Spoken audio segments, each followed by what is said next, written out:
At 67, I'm in the stage of life where I'm constantly evaluating and reevaluating my life, my behavior. I'm in a reflective, retrospective mood all the time. Versus my 3-year-old granddaughter, the youngest member of my branch of the human family tree. She just get up each day and it's about her, it's about playing, it's about just enjoying life, and she is not concerned, she is not thinking about her responsibility. She's not thinking about accountability. She's not really thinking about anything but just rolling with life moment by moment. And really, as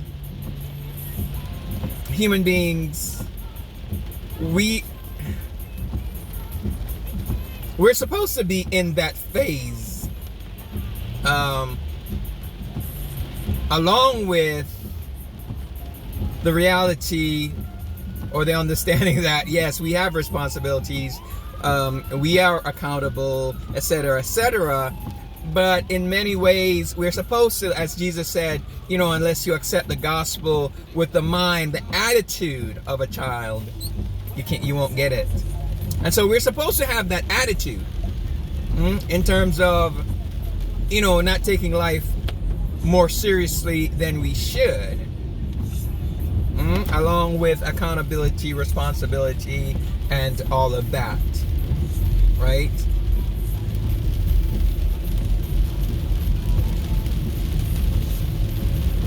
But above all, we're supposed to be in my mood and my mode also. Yeah, we're supposed to be constantly, we're like a computer. We're supposed to be constantly, monitoring, evaluating, reevaluating our lives, our behavior. Everything around us. We're supposed to be monitoring, evaluating, reevaluating our spiritual life, our physical life, all of that. Simply because, as the cliche says, tomorrow is not promised to any of us. We don't know what tomorrow is going to bring. Our lives are not in our hands. We have a responsibility to be the best that we can be, understanding though that God has set the timetable for our lives. Understanding that God has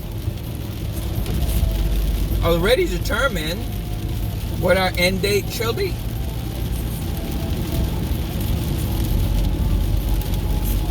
And if we're constantly monitoring ourselves, then first and foremost, that is going to be, or that should be, at the top of all our motives and motivations.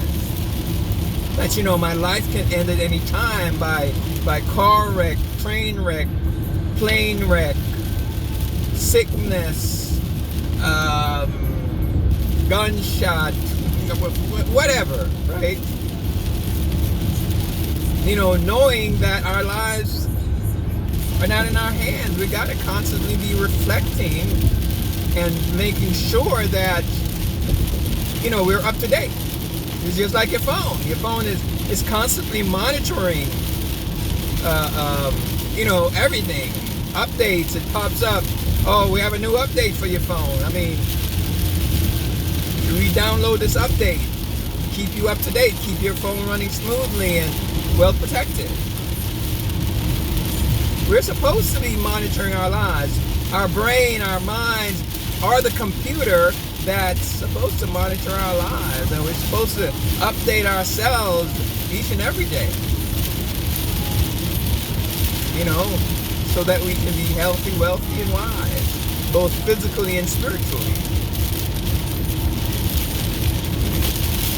Yeah, it's not an old age thing. You know, as I reflect back, I'm thinking, oh my goodness. Watch out, accident reported ahead.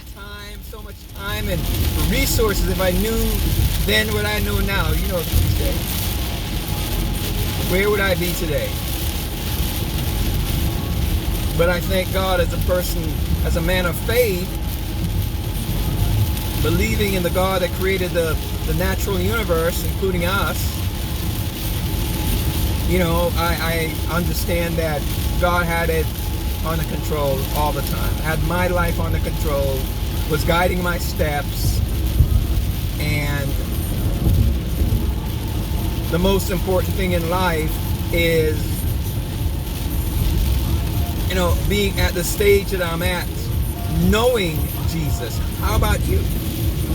You know, because I'm convinced. I am convinced, and I can explain to any reasonable person who wants to understand. I can explain to you how and why just knowing Jesus Christ to the point where you surrender your life to following Him is the best thing for you.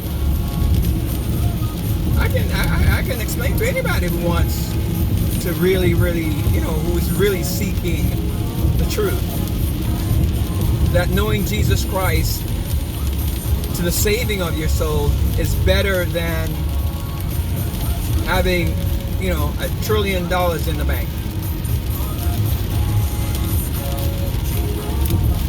You know, and that's a simple thing. That's the simplest thing to explain. With very few words, I will tell you. Because all that stuff is temporary. Because $1 trillion in the bank can't preserve life forever. It can make you have a nice, comfortable life here. But even that life has to end. It has an end game that you don't control. Right? Isn't that simple? Because we see it every day. You know, they're rich and famous and young and old, whatever. One event happened to all of them. That death angel will come and take them all away. Leaving all their mansions, their Rolls Royce, their whatever, you know, success they've had in the world. It cannot prevent that one event. Knowing Jesus is the best thing that you can ever do.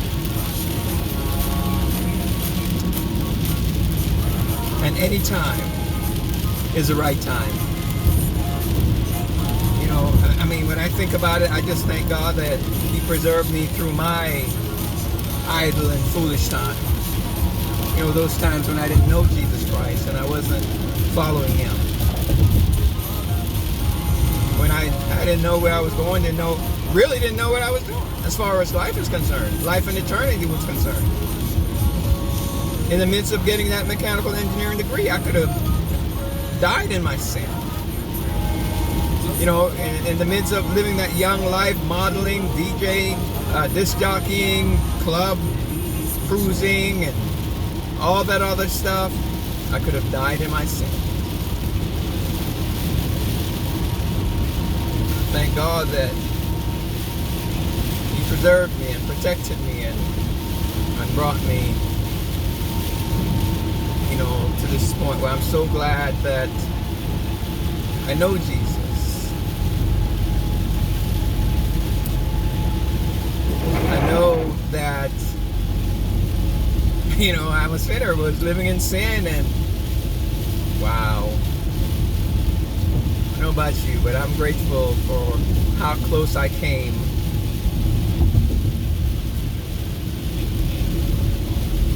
God in His grace and mercy kept me and brought me to this time and place. We all need to be at this time and place.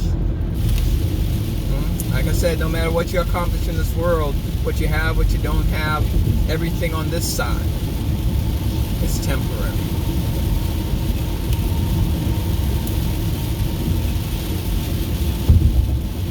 I hope, you know, a lot of people I know, you know, take this time, it's the end of the year, or this, that, or whatever, to reflect and make New Year's resolution and all that kind of stuff. But think about it. Every day is a new day. So we should be making, you know, resolution, not New Year's resolution, but New Day resolution. Because every day is a new day. You know, one we never seen before. So we should be doing this, you know, pretty much all our waking moment, every day of our lives. But still, it is what it is, and you know, as the way of the world go, we have our ways. So as you're, you know, reflecting and you're thinking about New Year's resolution and all that stuff, I hope that at the top of your resolution, New Year's resolution list, you make reading the Bible through from cover to cover ASAP your number one New Year's resolution. Bless up.